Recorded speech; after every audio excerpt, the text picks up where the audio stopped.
Welcome to The Grit Factor, reimagining grit as part of the whole person in a life that matters. I'm your host, Shannon Huffman-Polson. This season is brought to you by Tiller, the first personal finance service to automate all your daily spending and account balances into spreadsheets, so you can track everything in one place with everything customizable, strict privacy, and no ads. Try Tiller free today at tillerhq.com. Also by the Grit Institute, providing whole leader learning journeys in grit and resilience, purpose, and storytelling. Invest in your people for long-term success. Find out more at thegritinstitute.com.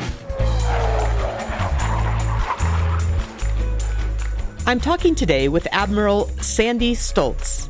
She served for 40 years in the United States Coast Guard, including 12 years at sea. Her career was filled with leadership lessons gleaned while breaking ice and breaking glass, as the first woman to command an icebreaker on the Great Lakes and to lead a United States Armed Forces Services Academy.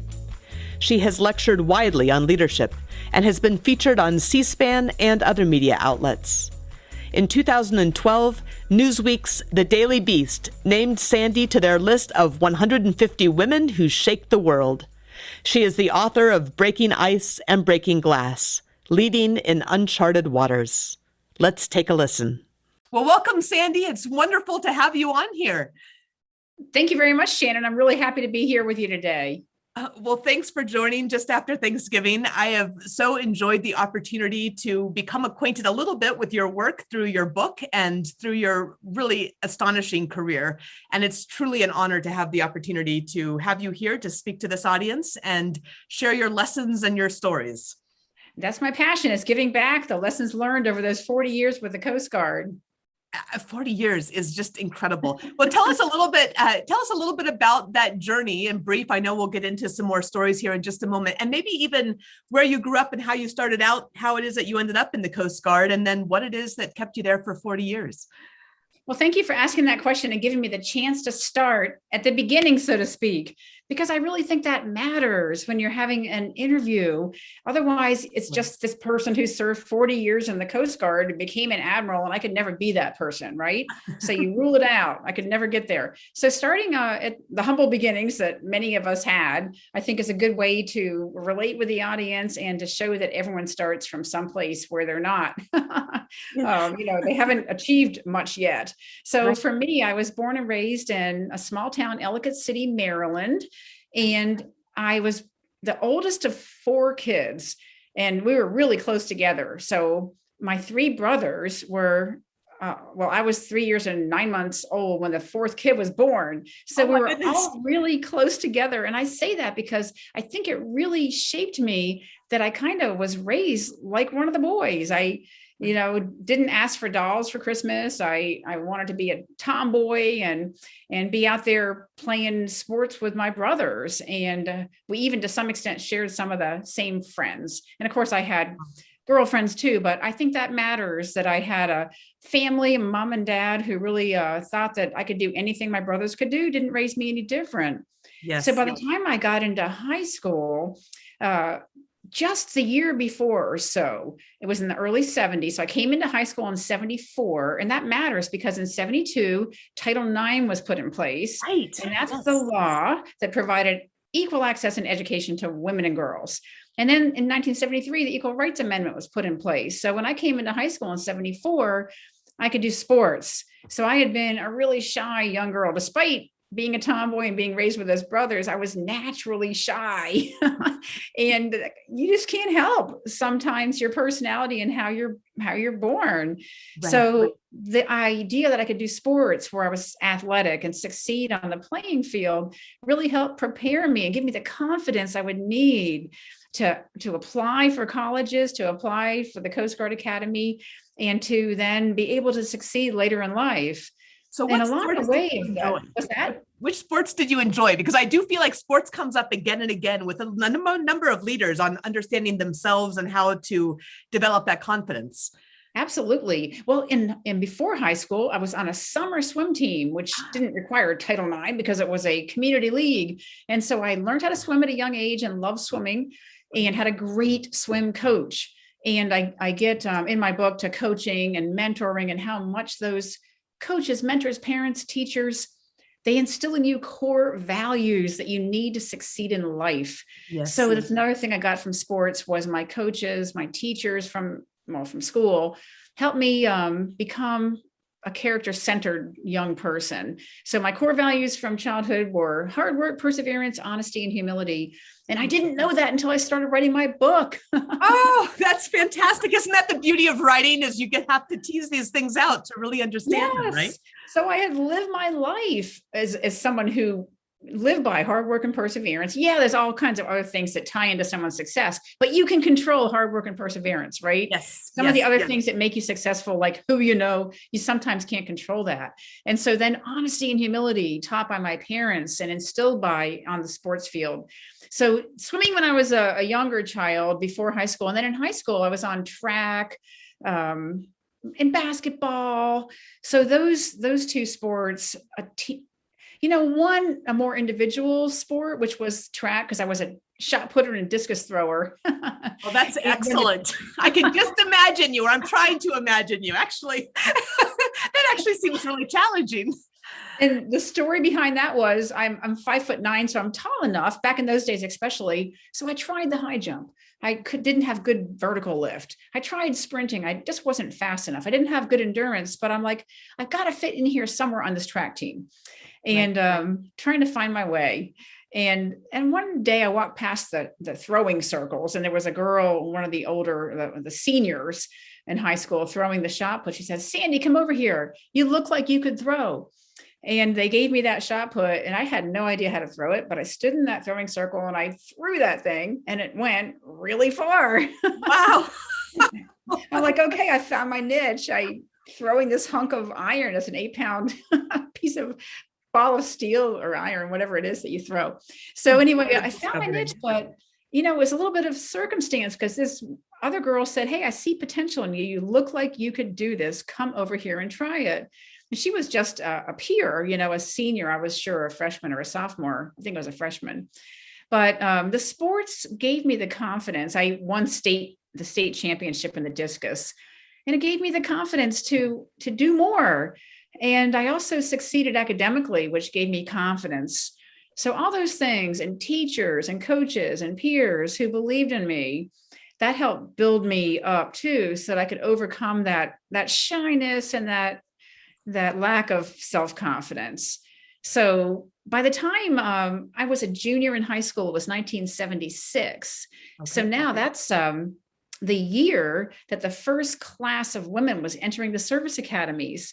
And that was because you'd had Title IX in 72, you'd had the Equal Rights Amendment in 73. And then in 75, Congress said, okay, all these service academies that have been all men up until now, you're going to open your doors to women. So in 1976, the first class of women came in, and I was a junior in high school, just when you're applying to college.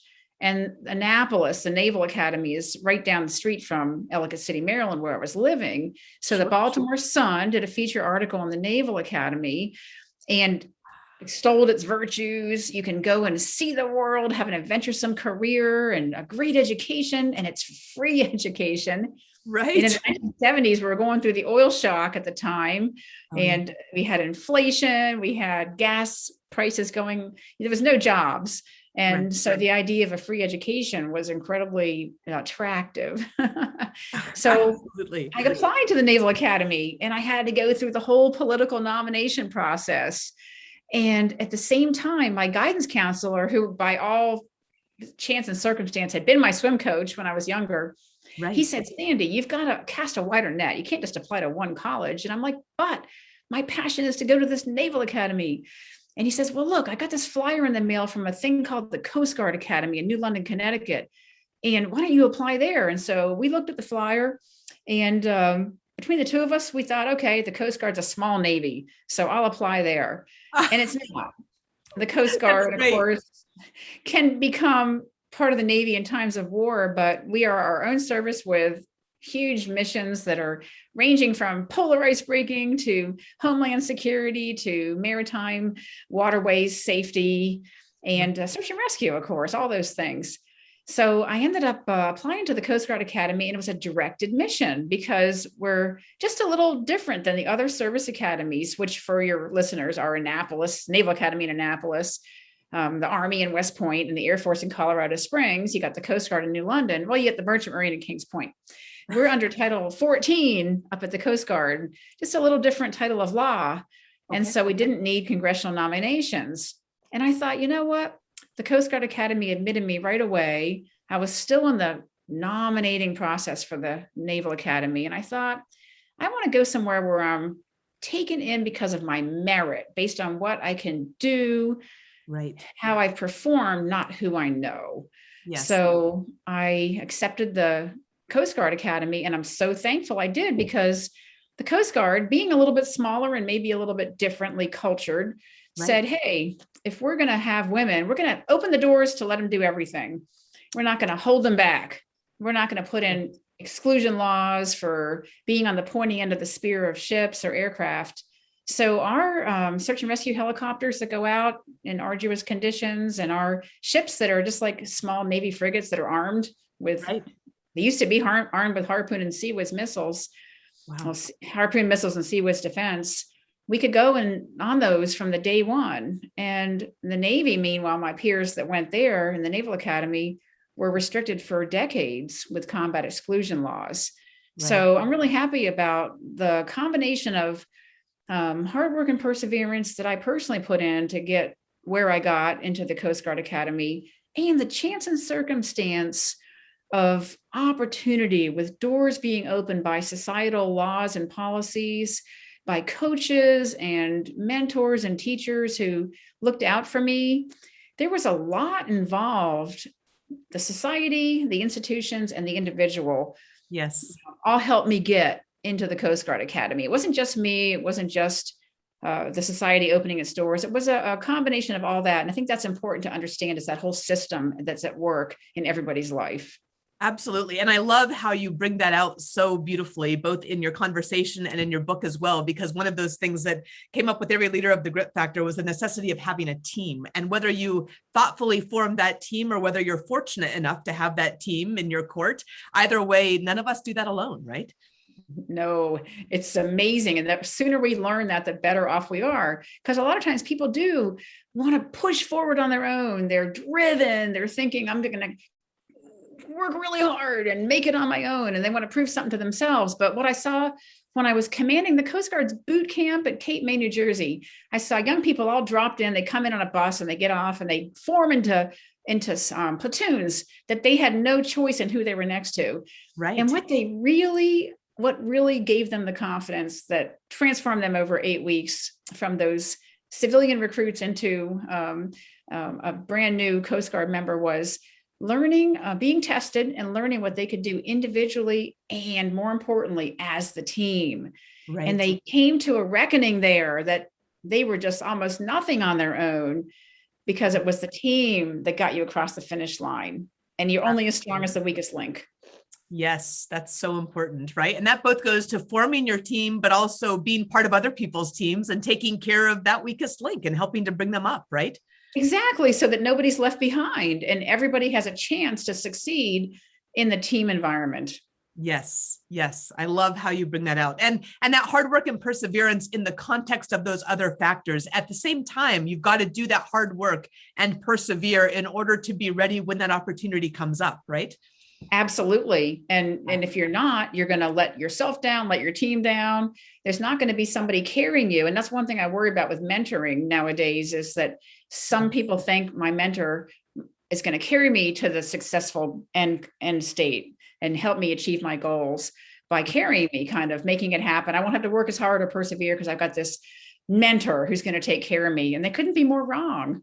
Right. Well, actually, and I know we need to get into your career as well, but say a little bit more about that. How would you think about, as a young leader or a leader maybe making a transition, maybe taking on a new relationship with a mentor? How would you suggest people look at that mentoring relationship and form it for success? That's a really good question, because I see it done all manner of ways, and that's okay, because mentoring should be organic, I think, and it should be something that works for both people. But I think that mentees should search out several mentors, not just one, and from different perspectives, and hopefully that don't look like them. I mean, maybe have a mentor who looks like you. So in my case, maybe a Caucasian woman, but maybe have somebody who's men. Most of my mentors were men. Have somebody from a different background who's a person of color, or comes from a whole different specialty, or is an extrovert, whereas you're an introvert. So you have a lot of different mentors. So you get different opinions, and you can bring them together, and you can make an informed decision, as opposed to just one mentor, which you might be kind of led into one direction. So the mentee has a responsibility to reach their hand out and ask for different mentors. Don't just sit and wait and think that if you're not invited to the table that you're being excluded, and it's not an inclusive environment. Right. A lot of problem with people who think their environment is not inclusive is they're not stretching their hand out to ask to be included and to make the first move. Maybe if you're one of the only women in a mostly man environment, maybe they don't really know how to treat you. So maybe you can break the ice, so to speak, and reach out your hand and ask for mentoring, or ask to be part of the group, ask to join the team. So the mentor needs to make sure that they're providing the mentee advice, support, sometimes just listening. Sometimes a mentee really just needs someone to listen to what they've got to say, and to reassure them that their symptoms are normal, because we all go through hard times. We want to reach the phone out to a mentor when we're going through a hard time. There might not be a real answer of here's how you solve that problem. Right, but knowing there's someone on the other end who's been there and said, don't worry, we don't have the answer to this problem. It's going to take some time to solve, but you're on the right track. You've got to be patient. Hang in there. Don't quit. I think those are all important things for a mentor to do. Those are wonderful words of wisdom and advice, and really important and helpful for people to understand that there does need to be some structure, a little bit of formality, and expectations that are set, perhaps maybe in advance of that relationship. Is that a fair way to say it? Yes. Expectations are incredibly important on both sides. It should be a really good relationship, not just a casual encounter with a mentor. Yes. I also have loved reading some of the research that suggests that mentorships that are the most successful are reciprocal, that both expect to learn from the other. What was your experience with that? Oh my gosh, yes. So I've had military aides who are half my age, or less than half my age. And they've taught me so much about the young person's perspective. I had a young woman who was my most recent military aide before I left the Coast Guard. And she taught me about IT. She was great at IT. She had a great perspective on life and how people think. And I learned as much from my mentees, my mentees, as I did from my peers, maybe more. No, that's wonderful. But it's just such a rich concept that we all learn from each other. And I know there was a business group that is now called Elevate that used to be called 85 Broads in New York. And Janet Hansen, who founded that group initially, really believed that we all learn from every person, regardless of their experience level or their age. And I really loved that concept that we learn from everybody if we give ourselves that opportunity. And in a mentorship relationship, that should be the same. Absolutely. And then it makes it so much richer for everybody. Yes. Yes. And then you're not just there to take as a mentee, you're there to also offer, right? Or to be available at least. And hopefully that becomes something that real relational aspect of it is important. Wonderful. Absolutely. Well, so with all of that incredible background and that understanding that it takes a team to be able to succeed for any one of us, talk to us through your career a little bit. I know you can't just talk through 40 years, but what are some of the highlights that stand out for you with some of the lessons learned that you like to share with others now? Well, I ended up going to the Coast Guard Academy and entered in 1978. And I wasn't even sure I was going to make it. It was really hard. And that characteristic of perseverance really came through for me, because there were times when I wanted to quit. but I made it through to commissioning in 1982. And my first ship was the Coast Guard icebreaker Glacier, stationed in Long Beach, California. And I got to say, that was one of the highlights of my career. So I sailed down to Antarctica almost immediately upon reporting aboard for a 5 month deep freeze, which is a name for the mission that is to supply the naval base in McMurdo, Antarctica. It's actually now the National Science Foundation, but it used to be a naval base when I was going down there all those years ago. And we resupply them with break the channel out and escort the ships in that brought in the fuel oil so the scientists can continue their mission. Wow. So that was really just amazing, because I start my book out this way with the experience of going down into the Antarctic environment, where it's a continent down the South Pole, and it's got 1,200 foot active volcanoes. It's got penguins, seals, whales. I mean, it's just the natural beauty is amazing. And so for a young person who's, when I was young, I really wanted to be part of something bigger than myself and see the world. And I really experienced all that on that first ship that took me to Antarctica. And the teamwork, going back to that, I was the brand new Combat Information Center officer. Great. And I had a great team. I had a chief, which is the senior enlisted rank, who was who was the enlisted leader for the unit. And we only had 3 or 4 radar men, we called them in those days, who filled out the division, the Combat Information Center division. We were all different kinds of people. I was one of a few women on board the ship. My chief was a white male. I had a couple of African-American guys, one white guy. So there was a bunch of us that were all from different walks of life, and no one cared. And we were a team, and we were responsible for keeping that ship safe, navigating all the way down across the latitudes and longitudes to Antarctica. And nobody cared what the color of our skin was, as long as we had the competence and the capability to do our job. So that was reinforced in me to work as part of a team that pulled together with all different diversity and variety of people, and the mission, something that was bigger than ourselves, is what kept us focused. And there was no drama and trauma of all the other stuff that can come in if you're not busy enough or if you don't have a purpose. So having a purposeful mission, I think, was something I learned on that trip, and once again reinforced the teamwork at all levels. That's just one small example.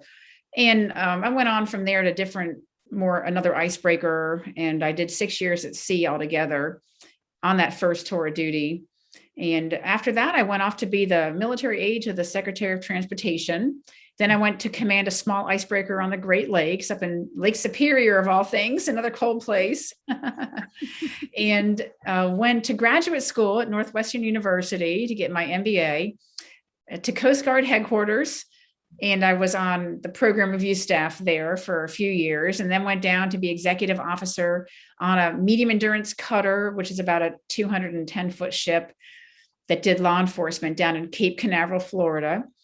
And from there up to headquarters again.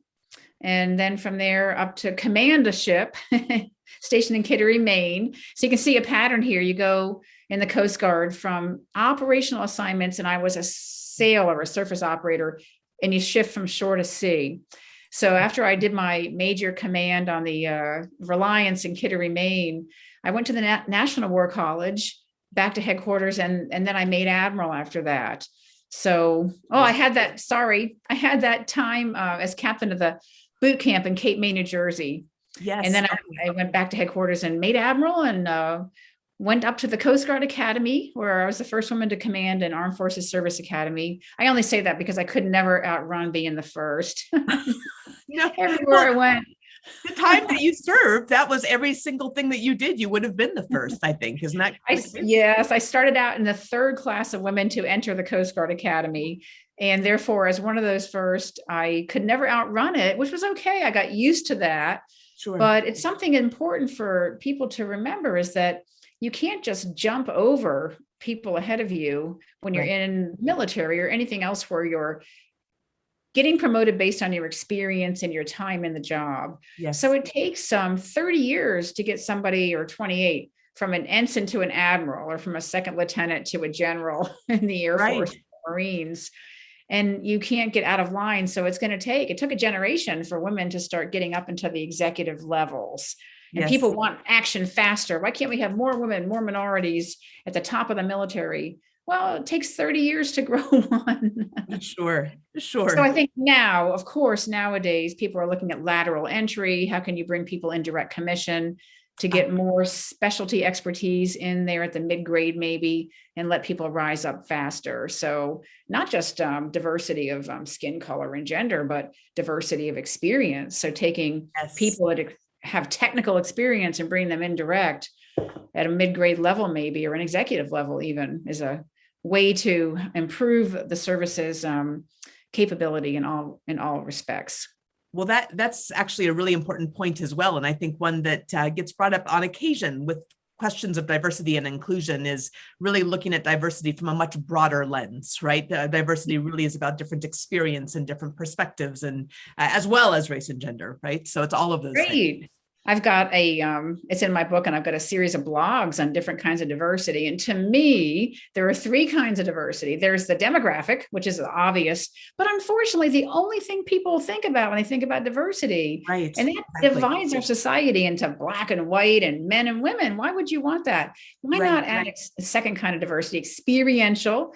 Yes. And this is maybe your religion, maybe it's where you're from, it's what you do. You're a carpenter, or you're a civil engineer, you're an actor or a mathematician. And then the third kind of diversity is cognitive. Maybe that's all about your personality and how you think. Are you an extrovert or an introvert? Yes. Are you creative, or are you kind of like technical, structured? And those kinds of diversity really are what make a difference on a team. It's the cognitive and the experiential diversity. Right.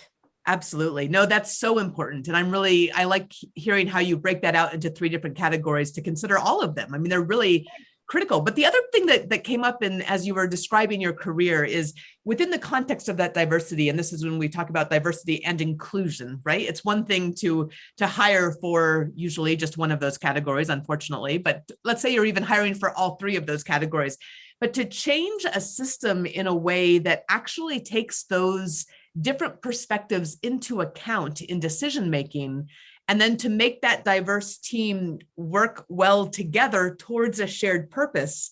That's where leadership really comes in and comes into play. And where have you seen that done well, maybe from your own experience or from somewhere else, where we're able to actually include those diverse perspectives and then bring them together in pursuit of a shared purpose? Where I've seen it work the absolute best, and it's unfortunate because it doesn't translate as well to business, is on a ship. Oh, okay. You might have seen it in an air wing when you were in the Air Force with your pilot, being a pilot, and your pointy end of the spear positions, because you do have a really shared purpose where your lives are in each other's hands. Yes. And the life of the team, the life of the ship is on the watchstanders when they're on the bridge of the ship or in the engine room. So I think being on an operational unit like a ship, you see the diversity really appreciated, because you're out there on your own at sea. And I could say the same for your profession as an aviator. Right. And there's no one there but you. And of course, if a plane breaks down, it falls out of the sky. But ships, we break down on the water all the time. Not all the time, but often enough. And you've got to have people looking at different ways of doing business to find out how you can fix this problem. You're out there, you got to get it fixed. Or you're into an operation that's really crazy. Maybe you're approaching you've discovered a boat filled with migrants. It's overflowing. It's going to sink, and they're all going to die unless you can get in there with a creative solution to how to rescue them and bring them back on board your ship. Yeah. And I found that all these problems you face at sea when you're doing these missions where there's no drill card or rule book for it, it goes to the experience and the way of thinking of the different crew members. Yes. To come together as that team at sea where there's no one else to count on, just you, with an incredibly important mission where each other's lives and safety are at stake. You depend on each other fully. So I think that really helps to include every voice, because you can't afford not to. So in a corporate environment, maybe where you don't have that sense of urgency and those constraints, where you have a controlled environment more, it really is maybe more, well, even on the ship, there's a lot of leadership, don't get me wrong, because you can shut down a crew if you're not a good captain or executive officer. Right. But I think in a boardroom, you've really got to stretch to make sure everyone's included, because all those voices around the conference table aren't heard. Sometimes the quiet voices who are afraid to raise their hand for whatever reason, they're just the introverts. They might have the best ideas, and no corporation can afford to leave value sitting on the sidelines or at the end of the table.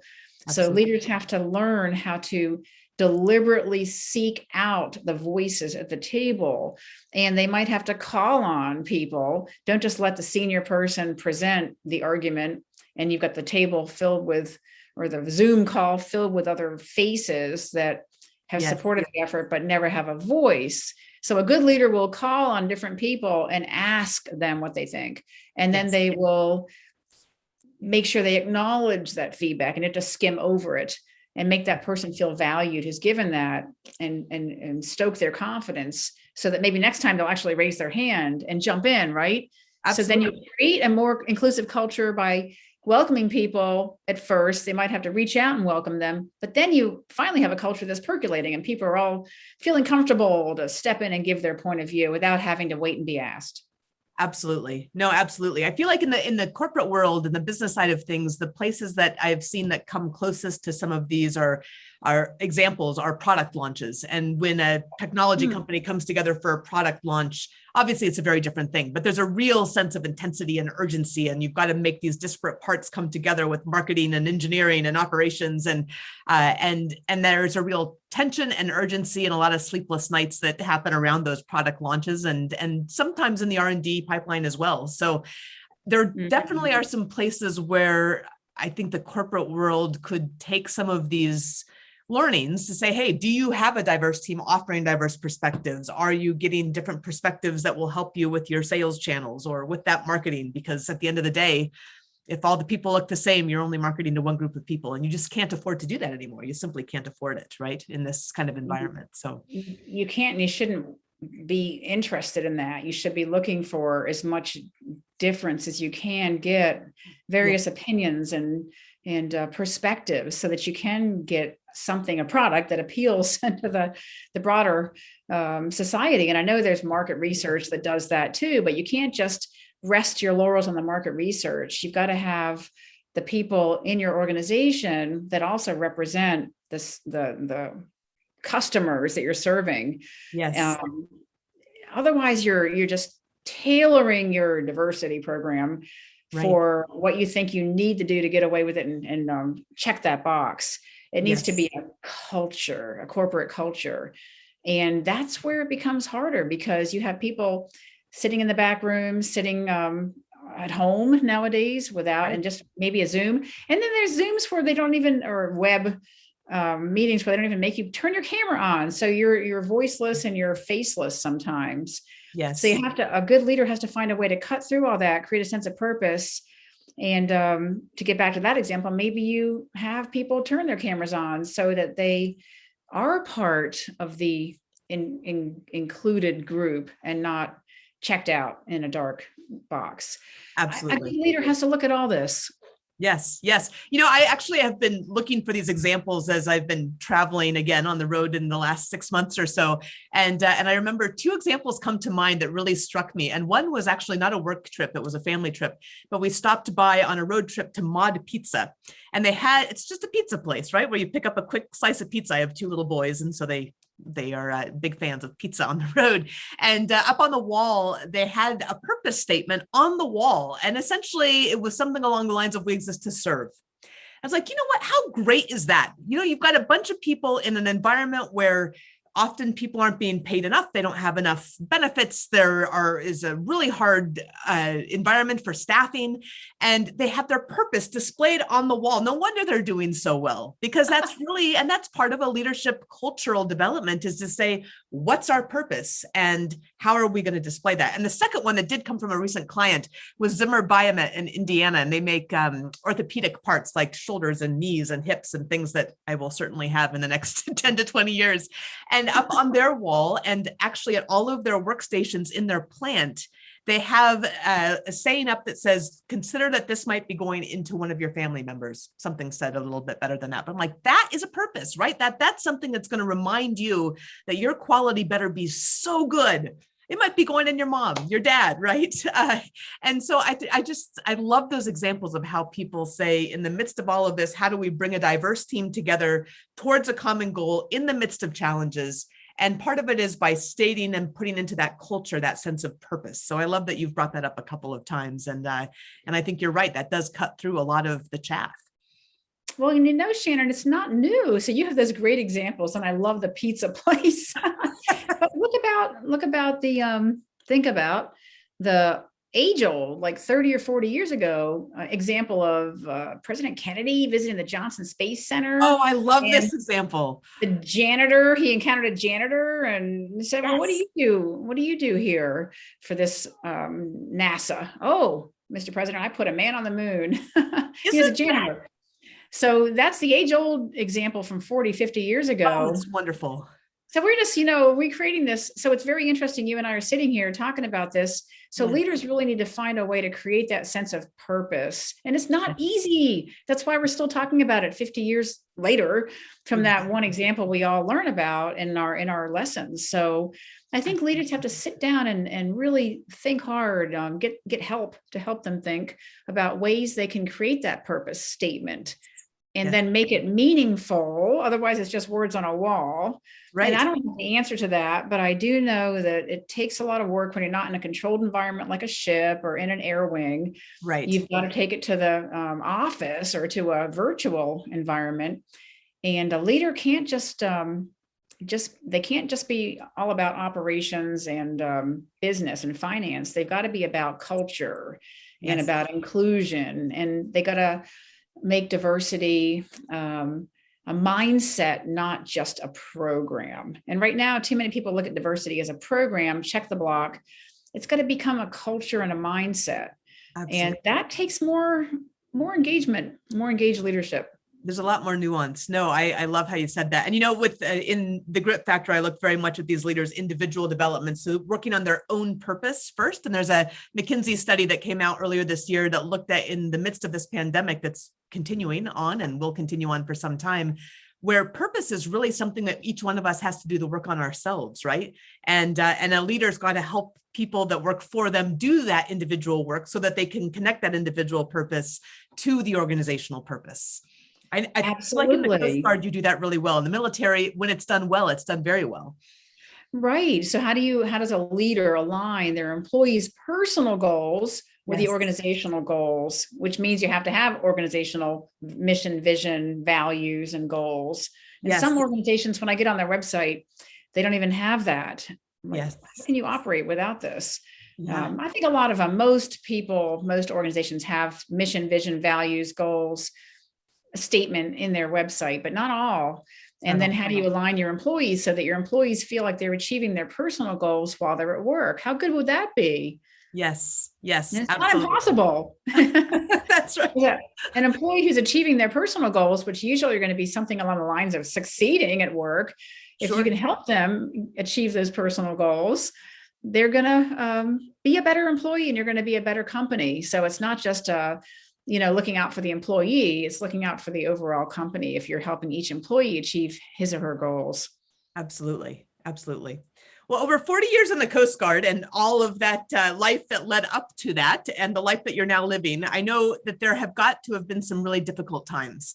And I know you have some ideas on how it is that all of us can move through those obstacles and look at the longer term goals and the longer term vision. But you may have some other perspectives as well to share. And I know people are really suffering right now in the midst of pressures that are coming from all different directions that are very, very real and causing trauma in a lot of circumstances, especially with healthcare workers and people in that field. So what would you offer for facing these kinds of obstacles and challenges, whether they're systemic or whether it's an individual obstacle that you're really working to overcome? Oh, well, that's a good question. There's lots of ways I could take that. I think I'm going to take it. I mean, I've got some stories from back when I was younger and overcame some obstacles. But I'm going to go with a story that was post 9/11. I was a mid-grade officer. I was captain of the Coast Guard Cutter Reliance in Kittery, Maine, just following 9/11. So a few months later. And so my ship, being stationed out of Kittery, Maine, was sent down to New York Harbor, to station off the harbor, to be ready to board and intercept vessels coming into New York to the port.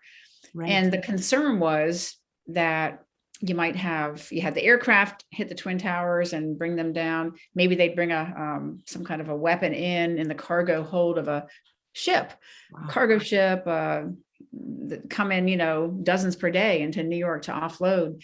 So we were off the port of New York, trying to enforce those, do those boardings and keep the port safe and secure.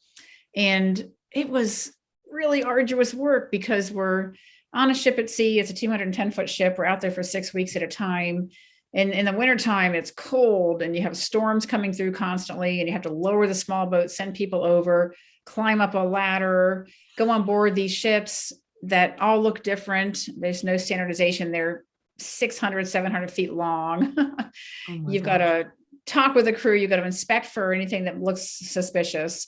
Right. And then you're not getting the rest you need. So the crew is tired. You're not training. And a big part of being ready is to train. Normally a ship on patrol has time for operations, training, crew rest, maintenance, and they can balance all that. But when you're into a big mission like post 9/11, it's almost like during COVID, you're never getting rested. If you're in healthcare, if you're in certain professions, I would say even the guys and gals stocking grocery shelves, you just never slow down. And it gets to be over time, the stress just starts to build up and you think, man, I'm going to crack, or I'm going to quit, or my family life is having some challenges. So out there on the ship, we had all that. We were really exhausted. And as the leader, it occurred to me pretty quickly that I needed to do something different than just my normal job of leading. I needed to find a way to have my crew balancing the operations, the training that we needed to keep competent, and the crew rest that we needed to keep safe and sane. And so I called my crew to the mess deck and I said, look, we have these three legs of the stool we've got to balance. And right now we're doing operations day and night. We're not taking much rest because we feel like we have to do as much as we can to keep America safe. And there's no limits on it. It's just more that we can do. I'm here to tell you, we need to scale back. And me as a leader, I'm giving you permission, every leader in the chain below me, to scale back. We're going to limit the number of boardings we do. We're going to make sure we start back up our training that we put aside. We're going to make time for it, and we're going to make time for rest. We're going to get people the rest they need to do the mission so that we don't have an incident out there where someone gets hurt or dies. So we made a deliberate decision to balance that. But if I hadn't said anything, people would just keep the pace going. So once I told everyone, you will slow down, I will make sure that we only accept a certain number of boardings per day, that really set the tone, and people started to recover and get comfortable, because it took away the mental stress of, wow, we're not keeping up. We've got more operations, and oh my gosh, my training is going by the wayside over here. My maintenance isn't getting done. My guys are exhausted. So once I, as a leader, gave everyone permission to just take a deep breath and reevaluate the urgency and say, hey, we can do 2 good boardings in a day or 5 boardings in a day that kill us. We're just going to do 2.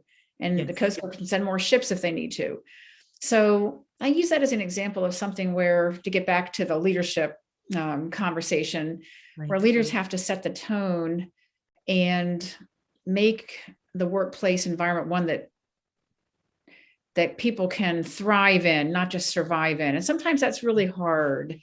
Yes. But if you're looking at a longer haul, you've got to do it. I mean, sure, you've got a week maybe of something like a product launch. Sure. Everyone knows it's a term thing, but we're out here for 6 weeks and we know we're going to go back home and come back out again. And for 6 more weeks, there's no end to it.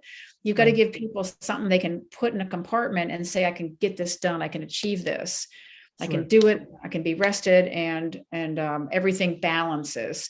So a leader's most important job in crisis, I think, is finding balance for their people and their organization. And that was a big inflection point for me, because otherwise I'd been in hard times. I've been in urgent operations. I had a boat capsized and I had to save everybody that was in the water. But those were shorter term intensities. Maybe you had 3 days where your crew's exhausted, but that's easy to make up. And people expect that. Like when you're flying a mission in your helicopter, you know you had to go into the combat zone. You're gonna be exhausted for a few days. You come back out and you rest up on deck. Sure. But the longer term ones where there's uncertainty, like go to COVID again. That's why I use that example from post 9/11, because 9/11 was an arduous time period afterwards where the nation was stressed. People were stressed, organizations were stressed, and the nation was stressed. And we got past it, but we had to put boundaries in place so we could balance and keep living our lives. And you see leaders struggling with that today on how they do that with COVID environment. And you don't want to get to the point where I read in the Wall Street Journal this morning that schools around the country are just starting to shut down, take a day off here and there because people are too tired to teach. Right. Well, that's not the answer. They got to get a balance where they can get a battle rhythm. Yes. Military term. Get a work rhythm that's sustainable over the long haul, so the kids aren't suffering because the teachers have to have a day off every week or month. So I think that leaders really need to look at that in COVID. How do I balance for the long term? And that's going to take different leadership style than just the day-to-day operations. Absolutely. No, those are excellent words of wisdom and a wonderful example to share. So thank you. It was, it's fortunate for your crew that you had that kind of insight, even at a younger age. Well, I'd been in maybe 20 years by then. So because in a 40-year career, that's the middle of it, right? Sure. But once again, that happened from 20 years of learning and leading up to that and saying, and I had a few experiences where I said to myself, many, in fact, oh my gosh, wait a minute, I don't have to do this. The first one that comes to mind is I was the operations officer on a law enforcement cutter out of Eureka, California.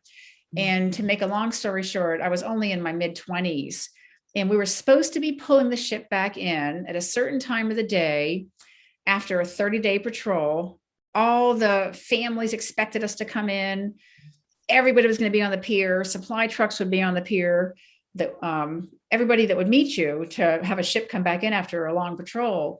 And yet the weather was terrible, and it was going to be dangerous to go across the channel entrance, which is called a bar out there, in bad weather. It was really dangerous. So we made the decision, wait a minute, just because our time of return says 9 o'clock in the morning on the 8th of December, doesn't mean we have to. We can use common sense and evaluate the situation and say, no, we're going to stay out here another day and disappoint our families, but we're going to come in safely the next day. And we did that. And I'm like, oh my gosh, we can make we can use our brains, and we can think outside the box and not just get into this tunnel vision mindset of here's how we've always done it. And then when the crisis comes along, you don't know enough to just push that aside and say, I need a whole new way of thinking. So I learned those little things as I went up the chain. So by the time it came to that being captain of the Reliance, I realized I don't have to accept how we always do business. And that, I realized that a good leader has to look outside the box and find new ways to balance and make smart decisions.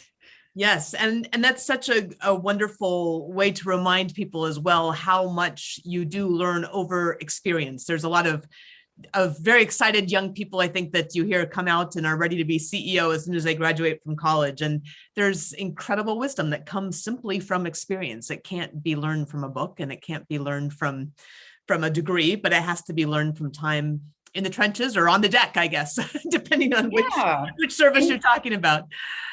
And it's fun. And you might agree with me on this. There's one of my favorite books. I know it's a great big long book, but it's Don Quixote by Cervantes. Oh, yeah. And the key character, Don Quixote, has a quote in there that life is not about the end, it's about the journey. So the idea being it's the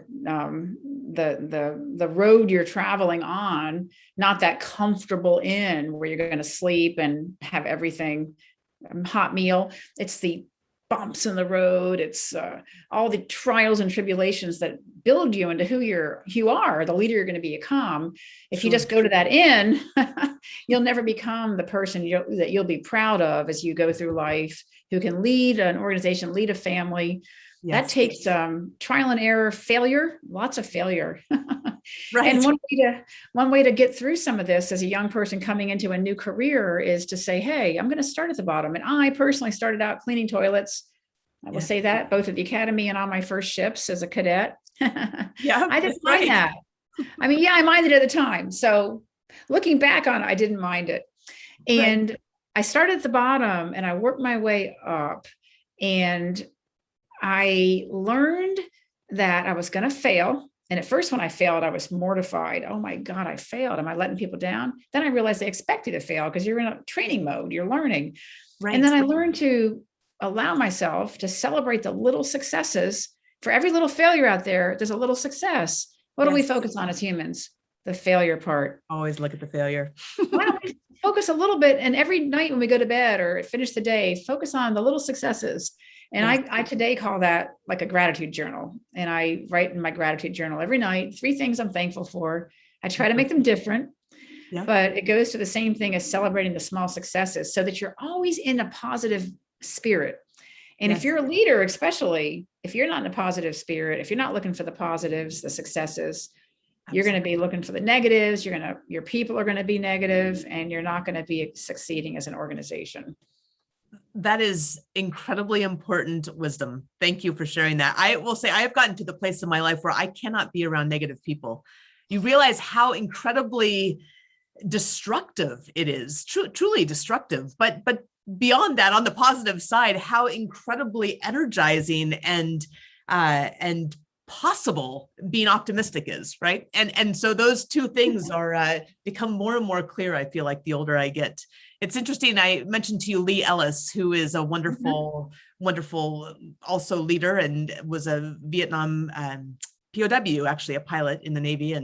And he's, as I was doing some research for another project, sent me 3 separate studies from the Navy that looked at the POWs and what made them successful in surviving and then being able to reintegrate back into society. And every single independent study indicated optimism as key to their success.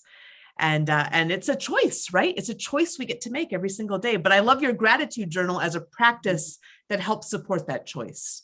Right. And your reminder of optimism, because so many people today, part of the division, I think, in our society is because people are being cast into victim status or successful status without, any choice on their own. Well, our life is full of choices, so we can choose to be optimistic.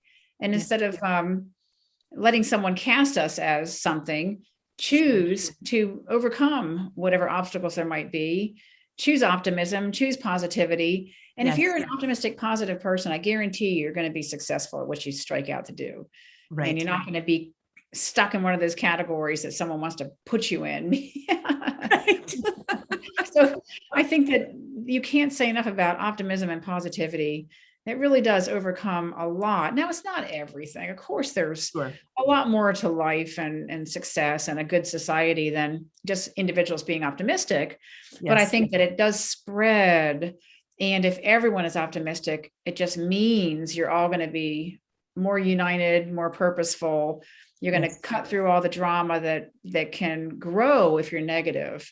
Absolutely. Absolutely. I did come across a study recently that indicated that the choice for optimism sometimes is more limited for people who are in less of the majority. And so any minority group has less access to some of those mindset choices, which is a helpful reminder that it's still not ever going to be an equal playing field. It never has been, it never will be. And that's where leaders can come in to help to balance some of that. But at the end of the day, we do each make a choice every time we get up in the morning and head into the day. And we are responsible for our own choices, and we have complete control over them. Yes. And so why put your fate into something where you don't have control? Why not take control of what you have? Because they're really, there's a lot of life that you can't control. I've got a whole thing on the control paradox in my book. Yes.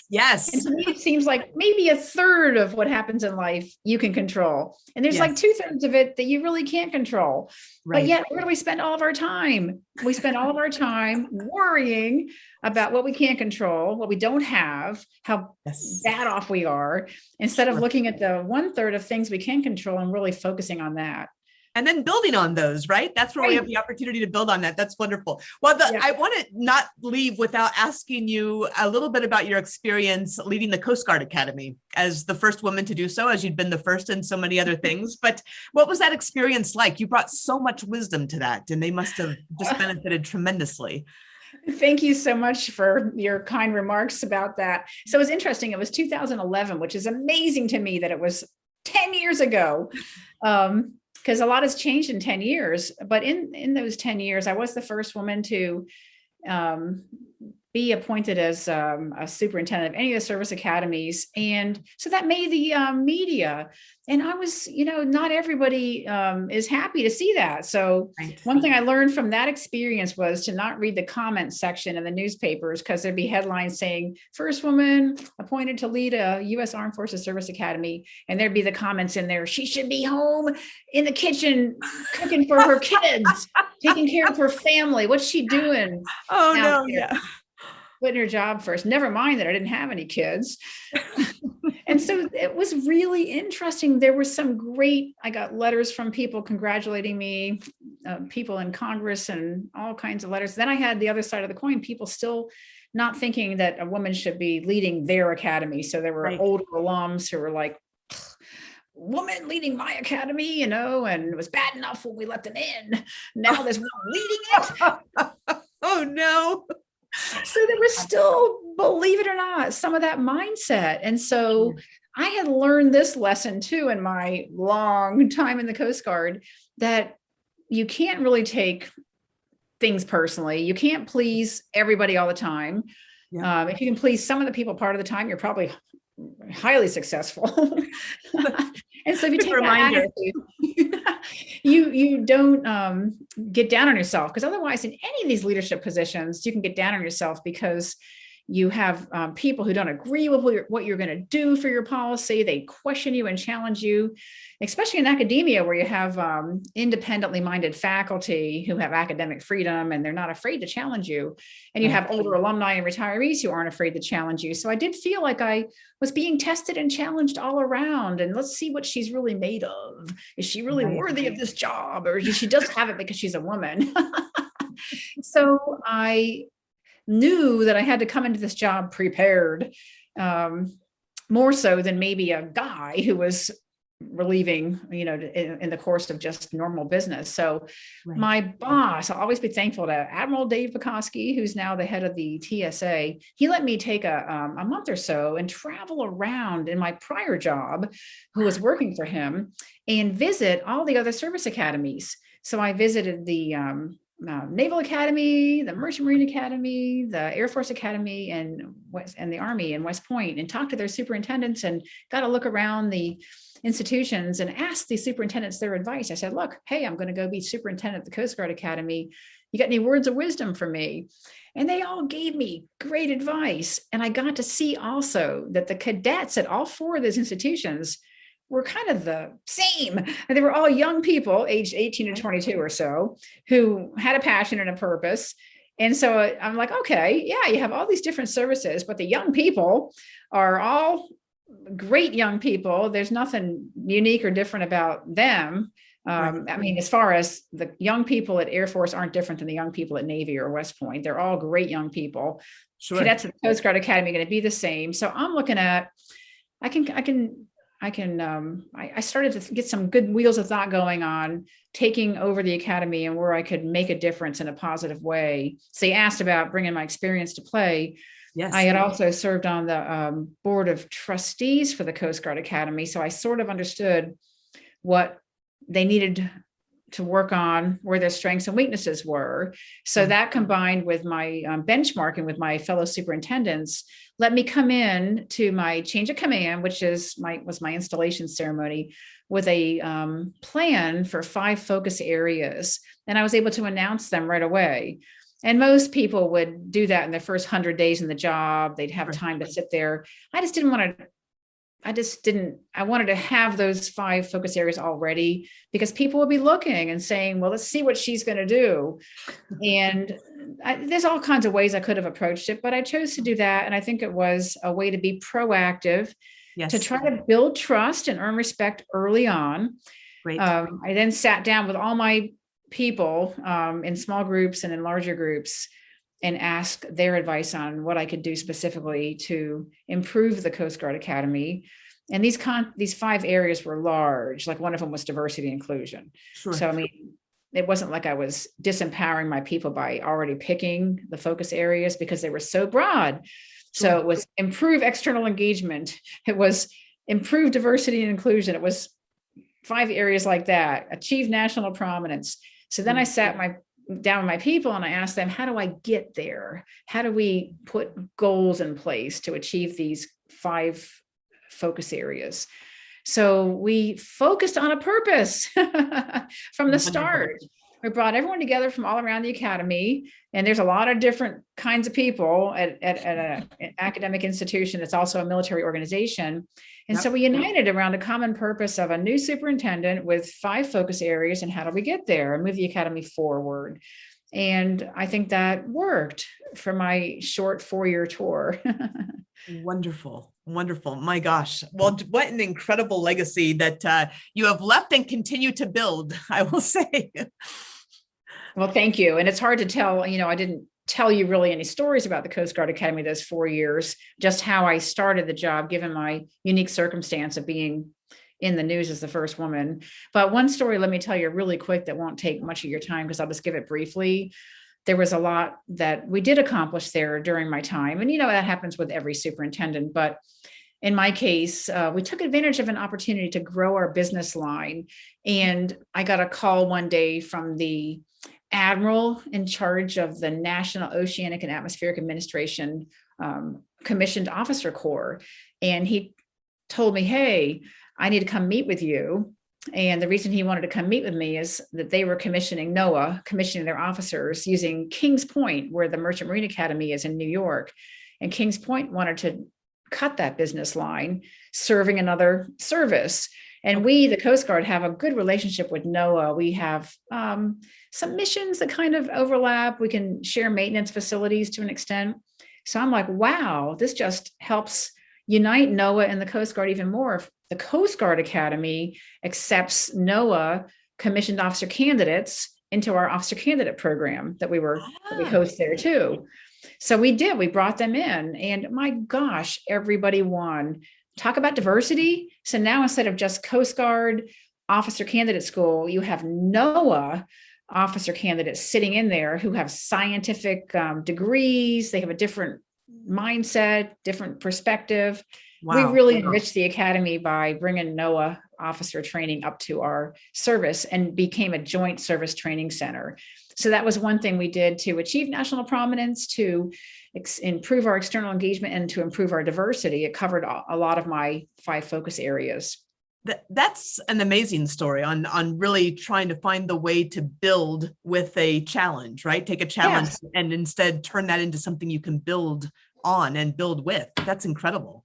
Exactly. We increased our relationship with NOAA. We helped a fellow service that needed a place to go, and Sure. we benefited. It took a lot of work. No, I can only imagine. I mean, I imagine the cognitive diversity that you've brought up before, that I imagine was very much a part of this, comes with its own challenges as well, right? With cultural Yes. integrations and things like that. Was there something that stands out as a real challenge that you had to overcome in that midst of that integration? It was interesting because the NOAA officer candidates are usually scientists. They've got a 4-year degree in already in a scientific field. And the Coast Guard officer candidates sometimes are prior enlisted people coming with almost no education post K through 12. And so there was a little bit of that where it was really a difference in classroom education that actually, but it wasn't a challenge as much as an opportunity, but it was a great difference. So I'm sure that on the NOAA side, there were some of them saying, well, we're, what are we going to learn from these Coast Guard people that have no classroom education, and we've got these BS degrees and some kind of fancy science, and yet they learned that there's practical. So what they had in the academic classroom education, they lacked in the practical experience of being at sea, which these same people in the Coast Guard without the classroom education had been out in the Coast Guard for 5 or 6 years, 8 years, 10 years in some cases, as a bosun mate driving a ship or a small boat rather, and with all this experience. So I think people learned and overcame any obstacles that might have been there. And on the other side, the Coast Guard, I remember, I shouldn't say this maybe, but I will because it's funny. My boss asked me, are you sure that NOAA is going to have the same standards of appearance? And are they going to be physically fit? Do they have weight standards? Or are we going to have them training with us and they're heavy, overweight or something? And I said, don't worry. No, that won't be a problem. But it was comical because everybody wanted to look better. Sure. So everybody wanted to be in better shape and wear their uniform better, because now you have NOAA and the Coast Guard. Nobody wanted to have like the NOAA people all looking better than the Coast Guard people. So up to everybody's game. Right. A little competition is, it can be good for friendly competition. And it was like a McDonald's and a Burger King on the other side of the street from each other. You know how that happens all the time. A Domino's and a Papa John's pizza. It's competition that's friendly and useful. So, and did you do something specific to help with that cultural integration, or did that just happen over the fact that they were working together and studying together? We brought them together deliberately for activities where they could both succeed together. So for instance, we have, like every service, we have, believe it or not, the Coast Guard has a trick drill team. And so the NOAA people had never done trick drill. So we brought them in, and some of them are really good at spinning the rifle all around. It's what you see at the Honor Guard, like at the Tomb of the Unknown Soldier, for those of your listeners who might not know what that is. But that kind of helped, giving both groups, both cohorts, an opportunity to participate together in a common sport where they might not have a skill, but they learn together. Because the Coast Guard people, when they come in, don't know how to do the Honor Guard drill team either. So they're learning side by side. So we created learning experience where they were both at the same level playing field, the same starting point, and brought them up together. And then they can learn together instead of one of them having a 4 or 6 year science degree and the other one being, uneducated in that manner. Sure. So we had these common things that brought them together that kind of overcame some of the differences. And that's a really helpful tactical point, I think, for a lot of companies who are either going through or have gone through mergers or acquisitions of any sort. There's always some kind of a cultural challenge or tension or clash. And I think that's a really helpful tactical point for listeners to take away who are working in those companies. So thank you for that. You're welcome. Thanks for giving me the opportunity to speak and share some of my experiences. Well, absolutely. And I know you have many, many more that people can read in your book, Breaking Ice and Breaking Glass, Leading in Uncharted Waters. So they should absolutely pick up your book and read it and give it to all of their friends. And it's a perfect time. Yeah, it really is a perfect time for your book. And it's also something that really does apply to anybody in in any field. And I think that's the beauty of it. Not only are your stories compelling, the character-centered leadership is so compelling and so needed right now. And Right. again, not just for women, not just for military, but for all people in any fields where you are endeavoring to for the greater good and for goals and pushing through obstacles. And that's pretty much all of us, as far as I can tell. Especially in these times where we see the COVID, we see other stressors, and we're starting to realize, if those of us who've been alive long enough look back to what I said, 9/11, there's always going to be the next big thing, whether it's natural or a man-made disaster or some kind of family challenge or whatever. And so I think a book and podcasts like yours, your book, The Grit Factor, all these things that have to do with, I think, value-centered, character-centered leadership in times of hardship are really important for people to add to their library of reading and listening. And I encourage lifelong learning, not just because I have a book out or you have a book out, but you learn to lead through lifelong learning. And that's how you're going to make it to the top of the organization. If you don't learn, if you don't keep on learning. Absolutely. That lifelong learning is absolutely critical. And I love that it's being focused on a little bit more now, just because things are changing rapidly enough that the skills that you learn early on in your career are not going to be the ones that you use middle or end of your career, right? Those are going to be things that continue to evolve. And that's the exciting and the fun part of it too. Yes. And as Marshall Goldsmith said, what got you here is not going to get you there, right? Absolutely. 100%. Those are wise words.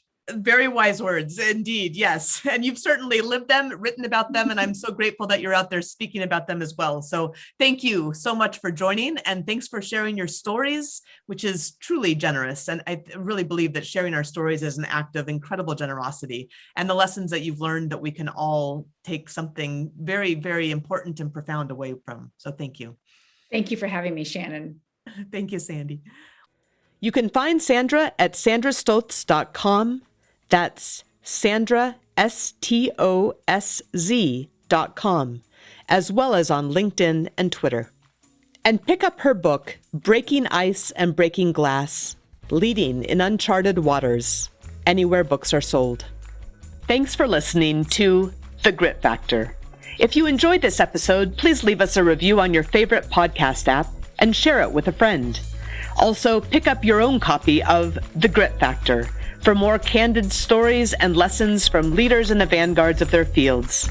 And invest in yourself and in your team with learning journeys in grit, leadership, purpose, and storytelling at thegritinstitute.com. Thanks for listening. I hope you'll join me for the next episode of The Grit Factor.